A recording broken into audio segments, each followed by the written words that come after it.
Okay, then I would like to call the meeting to order. We'll start with the Pledge of Allegiance.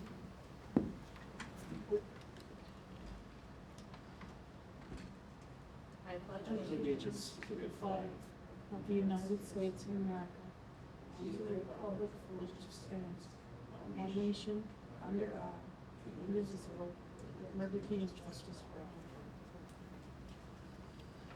all. Roll call, please. Kristen Cambenzi, Here. Glenn Sarka, Here. James Hewitt, Here. Jennifer Cliff, Here. Jennifer Ray, Cheryl Maddox Smith, Here. Jason Zadunik, Here. Okay, and I would entertain a motion to approve the agenda. I'll make a motion to approve the agenda. Second. Okay, motion made by Mrs. Clip, support by Mr. Sarka. All those in favor? Aye. Moving on to business. Mr. Sedgwick? Thank you, President Cambenzi. I'm going to go over to the podium for the presentation. if that's okay.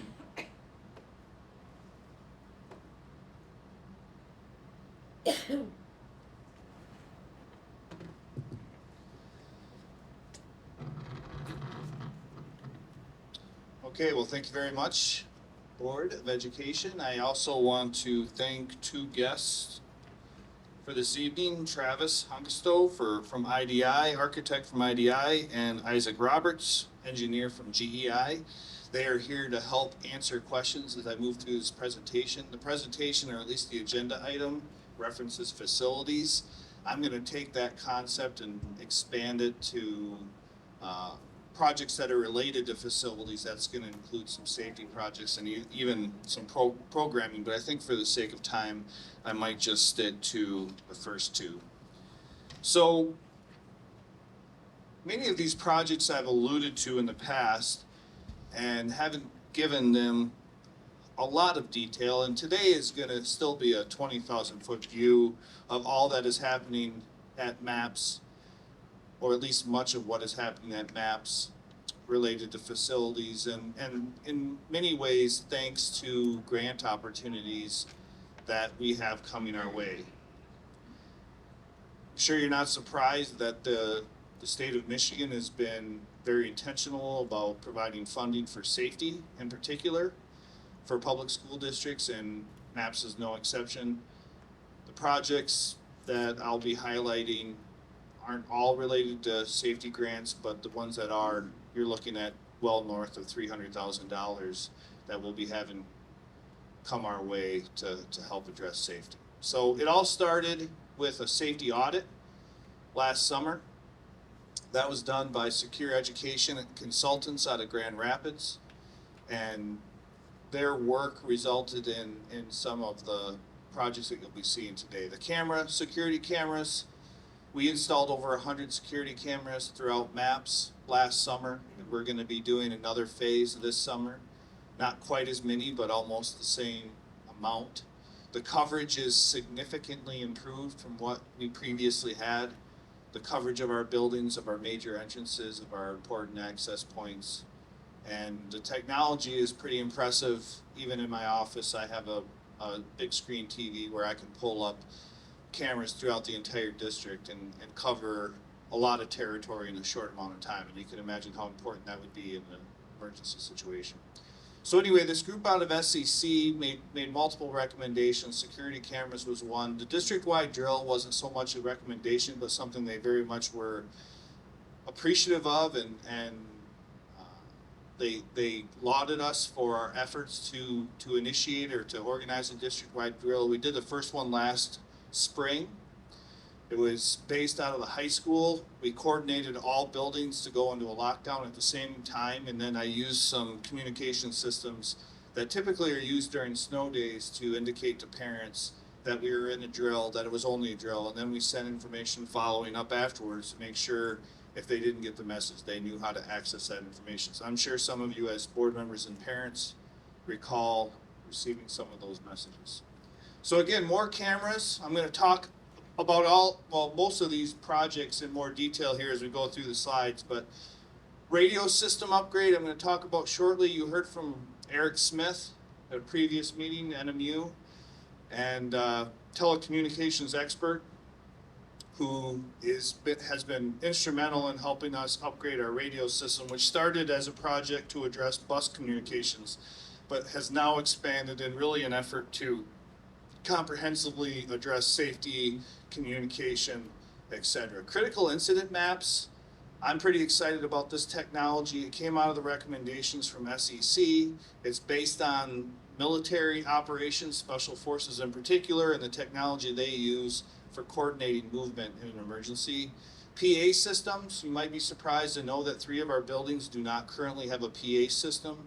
You can imagine how important it would be to be able to communicate with an entire building during an emergency. So I'll quickly highlight that project, and that project is being done by IDI, which is part of why Travis is here. And then MFA stands for multi-factor authentication. We have recently done a phishing campaign trying to better protect the data, the very sensitive data that we have access to. I'm sure you're aware that cybersecurity is a big deal in this day and age. Just a quick glimpse of the critical incident maps, an idea of what we had versus what we'll now have. On the left are the maps that currently are being used. Very traditional. Room numbers, of course, but not great in an emergency. If you could imagine giving this to dispatch, who would coordinate movement, or first responders, may not be so helpful in an emergency, especially when everybody is under a lot of stress. On the right is an example, obviously from our high school, of a critical incident map. You can see it has a feel of a two-dimensional look or topographical look. It's on a grid pattern, which is important. It doesn't have the column and row headings, but it is a grid pattern where you could identify locations based on a grid. So instead of just telling law enforcement to go to the art room, with something like this, dispatch could actually give them a grid. So C3, enter exit 5, or enter the exit 5 in sector C, column 3, what have you, and then actually labeling the hallways in a way where they can see where major traffic flows. And then if you look closely, you might not be able to see it in this perspective. They have major entrances, and they also have important locations for various HVAC. You imagine gas, water shutoff being important in an emergency. I thought the technology was great, and I'm very happy with the product. This is a proof, so it's not a final version. I'm in the process of finalizing these maps for all of our buildings. Just another example, this not so much with room numbers as the last one, more of an aerial view, giving law enforcement idea. This I imagine being more important when you're trying to coordinate movement with street numbers. All of these maps are oriented north, so it does help with directing traffic. And again, the grid pattern is going to give you a much better way of tracking movement. Some of the technology that we utilize with emergency response is geofenced, so you could actually overlay this, or maybe not overlay this, maybe it's actually overlay, if I have my phone, like my phone, because of the apps we used, would be geofenced. So if I was the person responding, or if I was at the scene, it would actually be able to track me. We're not quite there yet, but at some point they'd really be able to track movement based on where I am in that grid pattern. And I think that's pretty amazing. By the way, if at any point you want to stop me, I'm going to cover a lot of territory. So if you're just trying to keep track of questions, it could be a while. So feel free to stop me along the way. Some of the pictures I'm going to show are not necessarily the system that will be implemented, but rather an example of a system that's being implemented. This would be one example. Travis, again, is here. One of his electrical engineers has been working closely with him and us to really design this system. It is actually currently out to bid. And I don't know if you happen to have that date handy, Travis, but we're Wednesday. Yeah, so Wednesday, we're gonna be accepting bids for contractors who desire to throw their name in the hat for installing this system. Again, greatly improved technology. On the bottom left is, I guess, the modern day version of the, I'll call it a bullhorn that you used to see for PA systems. Obviously, that's more of a message board. Now we're gonna be able to speak to the congregate or speak to the entire school, but also be able to give messaging, most notably a lockdown in an emergency setting. So again, the technology honestly has even got me a little baffled on all the capabilities, but just at first glance, you can see there's gonna be options that are going to far surpass what we're used to for a PA system, along with ways of initiating a lockdown that I don't wanna necessarily speak about in a public meeting, but I will say it's greatly improved. I mentioned the radio system upgrade. Again, a lot of appreciation to Eric Smith for helping to put this project together. It went from, again, upgrading our bus radios to now upgrading our bus radios still, but improving our emergency communication systems. Our current system is antiquated. We have an antiquated bus system and also portable radios in the buildings that are not as functional outside of the actual footprint of that complex. So now with this radio system, because of the help of Northern and access to their towers on Mount Menard, along with the technology that I'll briefly touch on here, we're going to be able to communicate across the region. Not just as you imagine the Marquette Area Public Schools footprint to be, but also even in the greater Marquette County area where our buses have to travel. We do cover a lot of territory, and being able to communicate with our buses is significant. Now with this technology, we're also going to be able to use an emergency channel within that system, so we'll be able to communicate to all of our administrators, law enforcement, and key personnel in an emergency through our radio system. Here's just a simple diagram that more or less shows the importance of utilizing Mount Menard, obviously with the elevation, and then breaking it down even further to understand that diagram.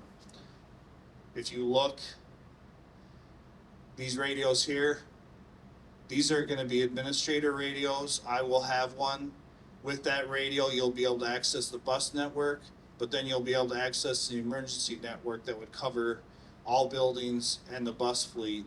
And that technology, again, is available because of the access to the tower on Mount Menard.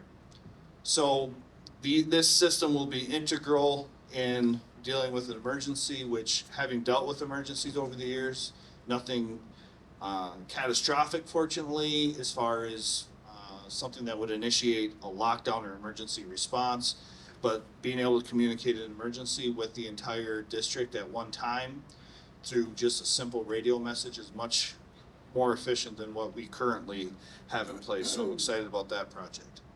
Want to get into infrastructure. You know about some of the recent projects, the elevator, you may not be aware, we did a significant upgrade to the CTE wing at Marquette Senior High School. Our Graveret entrances, that was really becoming hazardous. Those have all been improved. Sinkholes, I've talked about at length. We have an issue with sinkholes as of late, and hopefully that doesn't continue. Bus garage has undergone a significant upgrade. If you haven't noticed, you will, I'm sure. Central office steps were in disrepair and now look amazing, in my opinion, and parking lots, most notably the high school and Graveret. Immediate projects, the science labs, I believe is also going to be, we're accepting bids. That bid opening is going to be this Wednesday, same day as the PA systems. Again, Travis and his team at IDI are taking the lead on that. We have quite a few contractors that showed interest, so I'm looking forward to seeing some competitive bids. The HVAC unit at Bothwell, parts are on the roof and ready to go in starting over spring break. That was more GEI, so Isaac could speak to that project. Boiler upgrades at the high school, basically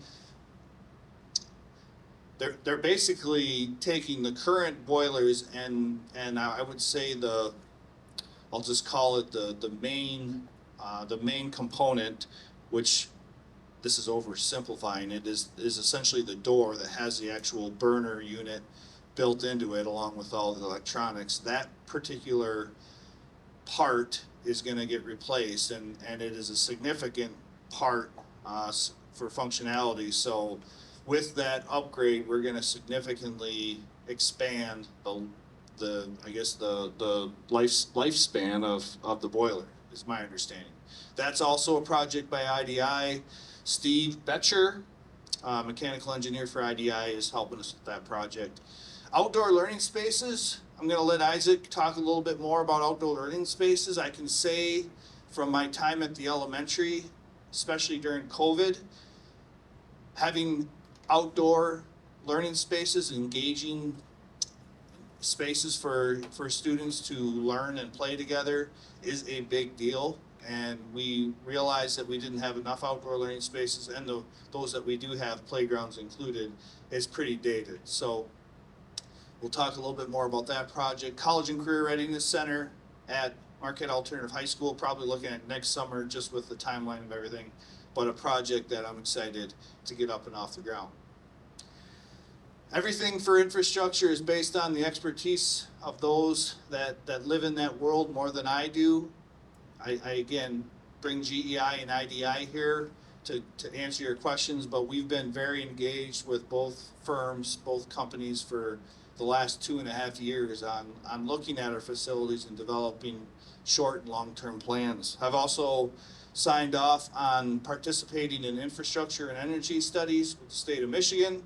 More to come on that, and making sure that as we address projects, we look at all 3 areas of our program. I mean, there's more than 3, but they can be summarized with the academics, arts, and athletics, the 3 A's, if you will. So, again, Travis is here to speak in more detail. This is not the specific plan that we're putting in place just because we've yet to determine, we have specs on the plan, but have yet to determine the contractor or the supplier. So just to give you some concept. And Travis, I don't know if you want to say anything off the cuff or if you just want to be a reference. Yeah, I guess just as a general overview, looking at the labs, obviously they're original.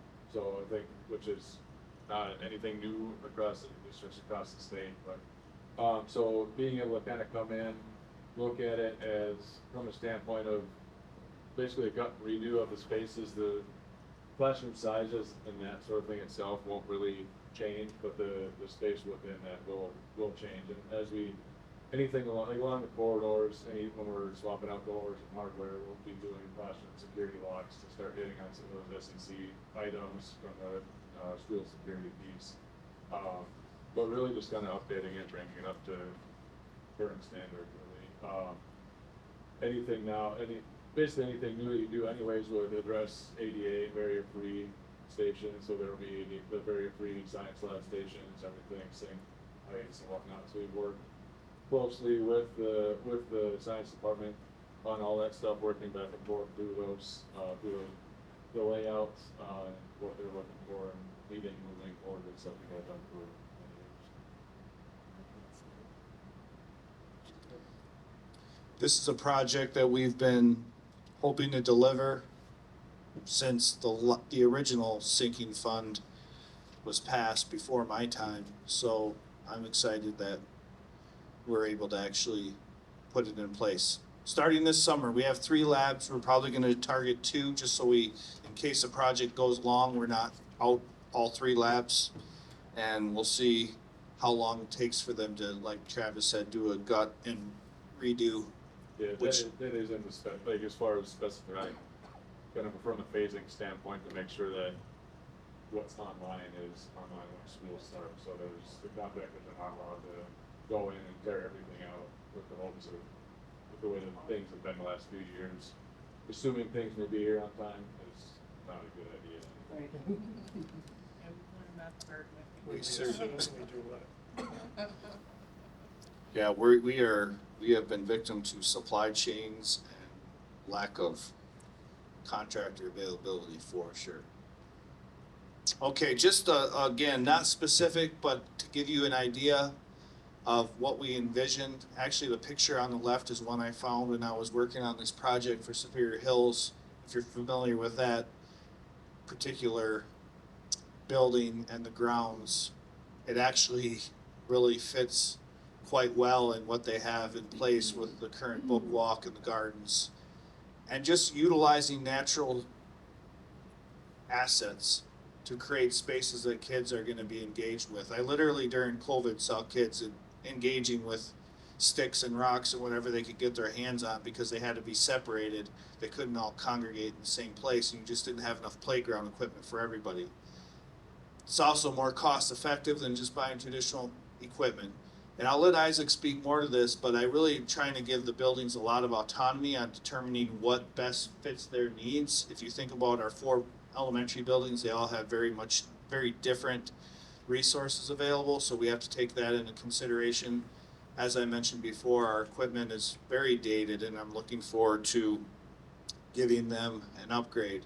We have had grants that we've been exploring. One in particular really spearheaded us getting this project started, and that was based on, again, COVID and what we were doing with our before and after school programming. That grant is contingent on a 2-year commitment, and we're in a bit of a transition with that program, so hard to commit to those grant specifications to secure those grant dollars, but I didn't want it to hold up the project. It could still come through, not yet sure. I know Isaac has explored some other grants, so we're trying to explore those revenue sources, but also keep this project moving forward because it's just been stalled for a long time, and I feel it's important not to stall it any longer. Each building has a committee that includes staff and families to help drive the conversation on what the needs are so that we have a lot of input before we move forward. But in some buildings, I do expect that we could be breaking ground as soon as this summer. So Isaac, we don't have a huge audience, so you can come up here or if you want to stay there. I'm not sure if it makes any difference, Ryan, on the sound, if you can pick them up. I can't. You can't? Oh, well, you probably didn't pick up Travis then, so. Anyway.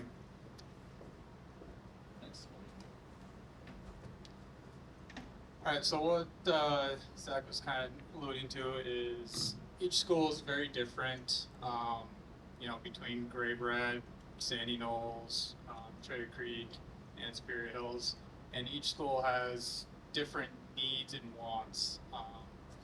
One school in particular, Sandy Knoll, is really looking at putting in a greenhouse for their science department to get the kids learning into how to plant, how to take care of plants, how to use the plants. So we've been researching a lot of educational facilities towards greenhouses. Another school is looking at doing a type of amphitheater, and if you're not familiar with an amphitheater, it's basically cut into the side of a hill where students are sitting in the natural facility and teachers are teaching towards them. They're outside. It gives them a space to be outdoor and have their own space. They're not congregated into a little area. Another option for another school is doing a pavilion style teaching arrangement where the kids will be sheltered from rain and snow and whatnot if they want to teach outside. And then another option would be to use adjustable basketball hoops. Currently the schools are at fixed hoops where it kind of is limited for your younger staff. Some of the schools see a lot of younger kids during the summers when school's not in session. These type of hoops are adjustable, yet they are lockable. So not every kid can, blow right down and start being kids. And the nice part of this product is it was actually installed for the city of Marquette at Williams Park, and the city of Marquette is just, I had nothing bad things to say about it. So nice high quality equipment. And then of course your swings. A lot of schools have swings, some of them don't have enough. We've noticed that a lot of the schools don't have inclusive swings, so that's part of the upgrade to get schools into getting the inclusiveness students involved. And you can see that friend swing right there. It's another great example of that. And some more playground type swings. This is a spinner type deal. And some more of those. And then Sandy Knoll in particular is used not only by the school but by the community with it being centrally located.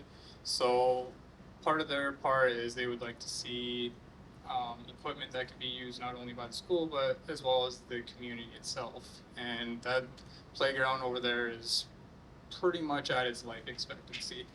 It's about 25 years old. So just some options that we've been working with. Each school is tailored to what they would like to see. Like Zach had alluded, we have a committee of faculty, parents, and then Zach and I to meet with everybody and kind of figure out what's wanted, what's needed, and what can be done in the project. And also play sensory systems for the younger kids.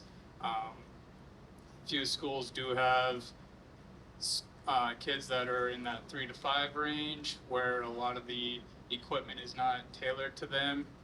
Grave Red's a prime example. The playground was installed when it was an alternative school. So, when you're looking at kindergartners trying to play on 7-year-old equipment, it doesn't quite work out the best. And then going towards more of the schools that have natural features at Superior Hills and Cherry Creek, using the existing terrain for the kids to play around with, embankment slides, hill climbing ropes. And then of course your STEM projects with getting them involved in that STEM research on an outdoors side of things, along with music. Any questions from the board? That's exciting. Thank you, Isaac. Appreciate all the hard work. I don't have time to talk about all that we're doing with programming. I'm tempted, but I will keep tonight's presentation to facilities related. I do want to highlight MTSS, make sure that I remind the board and the community that we are focused on, a holistic approach through the lens of MTSS. That is the mechanism that we're using to address social emotional learning in addition to academics. And that's crucial in this modern educational environment that we live in. Have a quick glimpse of the PD plan, but again, I won't get into a lot of detail here. Many supports at all levels, research-based, comprehensive, and using data to drive our instruction. I do want to highlight 23G, again, another grant that addresses extended learning and one that's allowing us to help fund our summer enrichment program, which went out to families today. I heard that we had almost, I want to say upwards of 100 families already that are indicating interest in the summer enrichment program, incredibly popular program. 6 weeks of academic enrichment and extracurricular activity, along with meals provided to our families at no charge. Can't think of anything that beats that opportunity as far as addressing learning gaps and just the myriad needs of our students and families. And then free tutoring, we continue to offer free academic tutoring for all MAP students. And then a project I've been working on for some time that I'm not quite yet to deliver formally, but a summer math camp for students in grades 8 through 11 that we identify as below benchmark in math, utilizing NMU in their Jacobetti Center and the trades. And I will deliver that message when we have a little bit more information, but at this point, I'm getting ready to step back and identify some people that are gonna take it to the next level as far as planning details, but I'm very excited and grateful for the opportunity to work with various folks from NMU and Marisa to make that a reality. And then addressing, in addition to math, reading, and intervention, again, projects that are hundreds of thousands of dollars collectively that are made available, or I guess revenue is available through grants to help pay for that. I just put the strategic plan on there. I'll save that for later, and then a little bit more detail on MTSS, along with a timeline for implementation, which we're sticking to. When I delivered the message of MTSS, when I started as superintendent, that was again, that was the strategic plan. That was gonna be how we took the next step, raised the bar, addressed the needs stemming from COVID, and just moved MAPS past that to the new era. And I think we're definitely sticking to the plan. I think we're doing great things. And then I'll just end with that concept of a holistic approach, addressing the needs of the whole child, which is something I believe in. And the infographic there, I think sums it up nicely. That is a lot of information in a pretty condensed amount of time. And that was my goal. So hopefully I accomplished it, and would gladly ask or accept any questions. Regarding the maps of buildings, are those updated maps going to be available for each building? Is that the plan? I think there was one presented. Yeah, all our buildings, correct. And not only to our buildings and in particular our crisis committee, but also law enforcement. We'll get this in the hands of our dispatch and first responders so that they'll have access to that technology when they respond to an event, if they have to respond to an event. Just raise my hand like that. See what I did? I kind of have that feel, don't I? Yeah, you do. Yeah. It's the jacket. I don't know if I need this. Regarding those outdoor spaces, and we may not be there yet, but have there been any discussions about possible grants or partnerships so that we can put a little bit finer tune, especially with those upper grades on academics? I'm thinking, there's some really interesting stuff emerging through CTE with agriculture and things like that. Has that been part of the discussion? Have we moved it a little bit, or at least vision boarded it a little bit into academics? Great question. We've certainly entertained a lot of ideas. We haven't had a lot of traction with grants beyond the one for the before and after school program. I've approached local benefactors Sure. and groups like Superior Health Foundation is one example that comes to my mind, Michigan Health Endowment. We certainly, I think, are gonna continue exploring every option. Part of my problem before was they always want matching funds and they always want Sure. to see a plan, and we never got to the point of breaking ground or having a good plan. So we did acquire GEI services in addition to their role as owners reps, since they have expertise in this area, to go ahead and start working on the plans, and they are designing these spaces, and then that I think is going to help give us some leverage, Sure. along with the fact that we're going to make an investment too as a Right. district. I hope we will, and get maybe a little further along with some of those grants that we haven't been able to secure. But I know this as, again, stemming from my time as a building principal at Superior Hills. I have at least a dozen grants that I've applied for that I still have those files sitting on the ready, Right. if and when it comes time to apply again. Sure. And I think, I'm hoping that next time around we'll have a little bit better leverage. Awesome. On that enhancement, am I on or off? Hello, am I on? No, you're You're I'm on, thank you. It takes me a while to learn these things.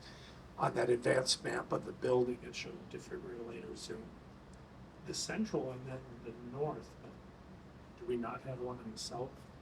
For this Yeah, complex, Yeah, for this complex, because just on the map, there's clearly one in the center, there's clearly one in the north near the office, but there's nothing in the like shop area. well, that hallway where the gym is, I bet money that there's an AED in that hallway, because Maybe not. the large groups of people that gather there. I I can double check for you, but Shop guys are usually pretty old, and I would worry about a heart attack in that section. yeah, interestingly, our shop guys over here are actually my age, which I'll let you decide whether that's You're pretty still old.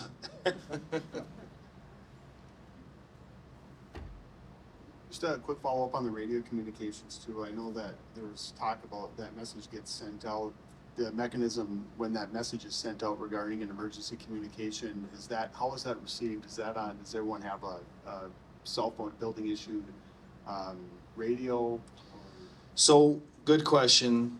First of all, it's called a repeater, which I think is important. It's different than like an 800 megahertz system that law enforcement uses. But our buildings all have portable radios, and then our bus fleet has their own set of radios, and they're on different channels on this antiquated analog system that currently is in place. So, the way I understand it is almost like direct sight, right? Which in our terrain is not an easy thing. So inside of a building, those portable radios would work well, and even as an administrator, I could communicate with the buses when they were near our complex, but not when they were elsewhere. So with the repeater system, you're going to the repeater, and then they're going to the buses. And it's also digital technology, which to be honest, I don't completely understand, but Eric could certainly explain that in great detail.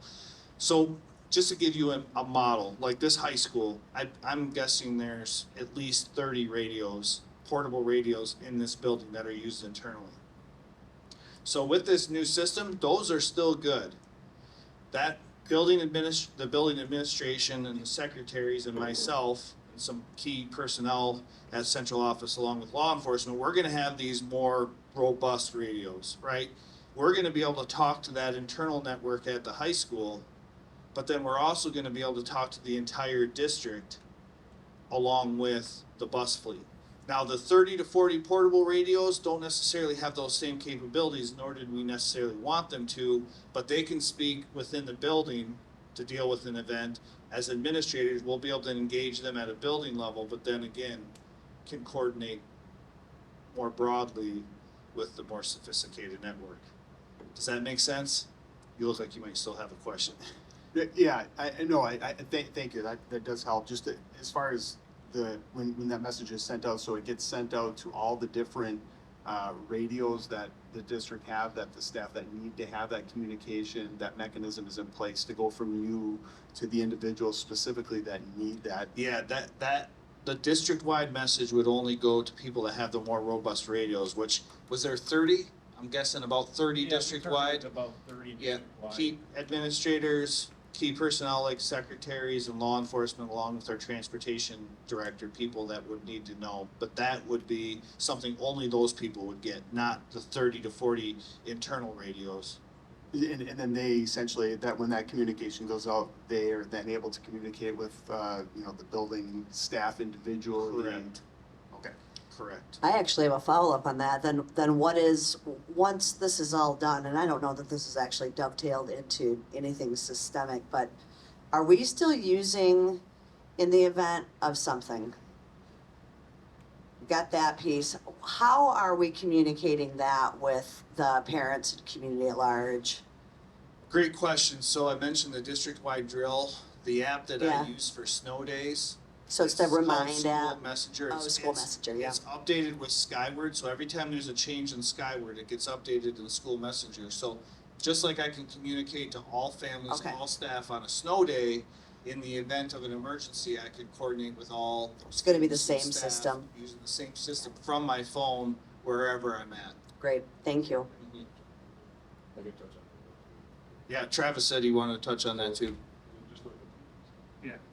So basically from like a school security standpoint, like the radio question, everything like that, there are different systems even when because we had asked to make sure when we were looking at the PA project, like, do we want that tied in with the radio system? Do we want it tied in with anything else? And they actually recommend against it. It can be done, but it allows for kind of user error and that sort of thing. Like if you have all the buildings tied together and you've got something that's specific on site, say at one of the elementary schools, if something accidentally goes out to some of the other elementary schools or other schools, it can kind of create confusion with either law enforcement, parents, staff, that sort of thing. So, and even from a safety standpoint with like cell phone usage and that sort of thing, when, in a scenario like that, you will get like major bog downs with the cell coverage and everything, so the repeater system is kind of your best bet from a radio side of it, from being able to really communicate internally with the district, and with law enforcement and everything like that. So there's several layers, but it is kind of, we've gone through making sure that they should be tied together where they should be and not where they shouldn't be, so. Thank you.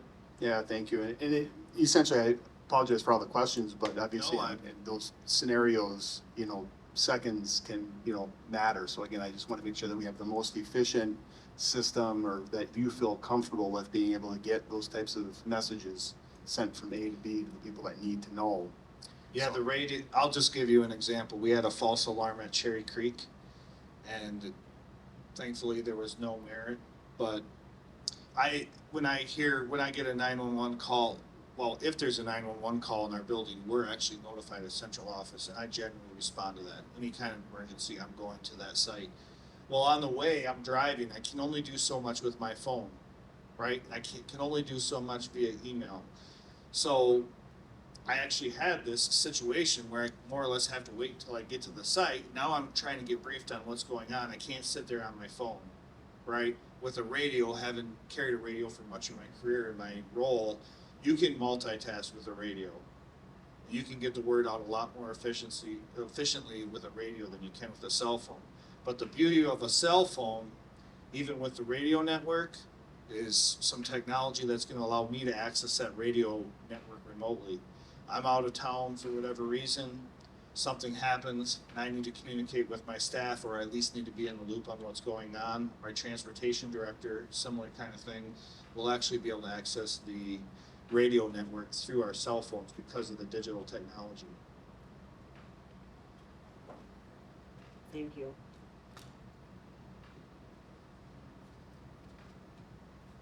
Okay, thank you.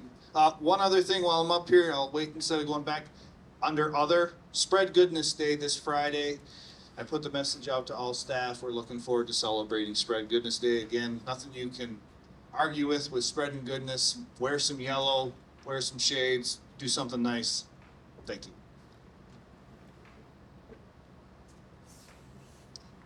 Thank you. Does anyone else have anything other that they'd like to talk about while we're here?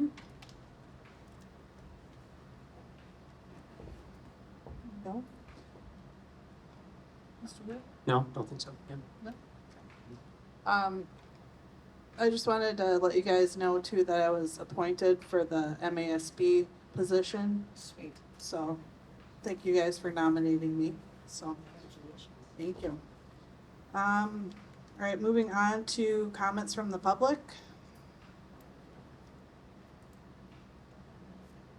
Did you have something? Oh, no. No, okay. No, none?